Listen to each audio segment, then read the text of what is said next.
My name is Daniel Morgan, and I am 44 years old. I spend my days working as a financial consultant. This means I help families plan for the future and keep their savings safe. I have always been a calm and loyal person. I truly believe that a marriage only stays healthy when both people respect the promises they made to each other. My wife, Olivia, is 42 years old.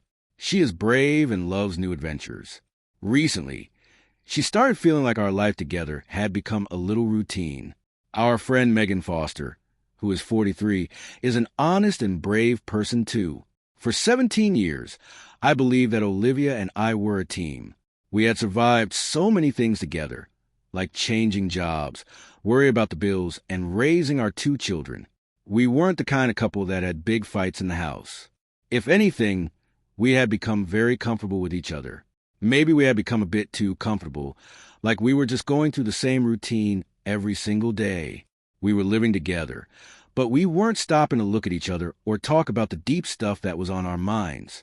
One Saturday evening, the house was quiet because the kids went to visit my parents for the weekend.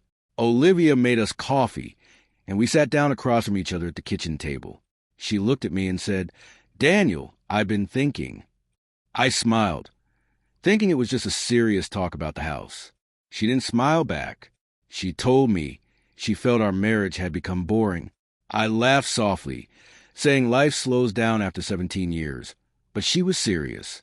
She had been reading stories and listening to people online about changing relationships. She mentioned something called a hall pass.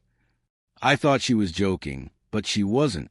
She said it would help us appreciate each other more. I asked her, "So, you want my permission to date someone else?" She said it would be a one-time thing to make life more exciting. I asked if bringing a stranger into our marriage was really the way to fix things. She said it was just an experience, not about feelings. I asked if she had someone in mind, and she nodded her head. That hurt more than anything else. She already had a person picked out. The next morning, she packed a bag to go away. She told me I should be more open-minded. I went to my office and got a folder. She was confused. I told her that if she could pause our marriage, then I had to make my choice, too. I told her I wouldn't fight for her loyalty. She tried to say we would talk later, but I told her I didn't want a marriage where being faithful was something we could change. She picked up her bag and walked to the door. I told her, "If you walk out thinking someone else is worth risking 17 years, don't expect this house to be waiting for you."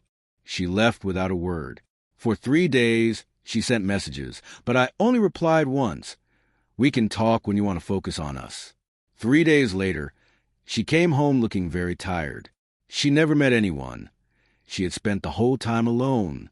She realized she wasn't looking for excitement, but was running away from the hard talks we should have had years ago.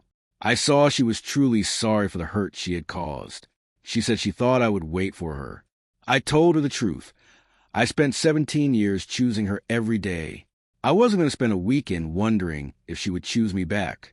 We started counseling soon after. We began talking honestly instead of hiding. Rebuilding trust took a long time and work. It wasn't about promises. It was about showing up every day and doing the right things. People think this story is about a hall pass, but it's really about commitment. When loyalty becomes temporary, the relationship is in danger. I chose to protect my self-respect. Sometimes the strongest way to fight for your marriage is to refuse a deal that would destroy the love you built together. We are still working on us, but now we do it as a team, being honest and caring for each other deeply every single day of our lives together.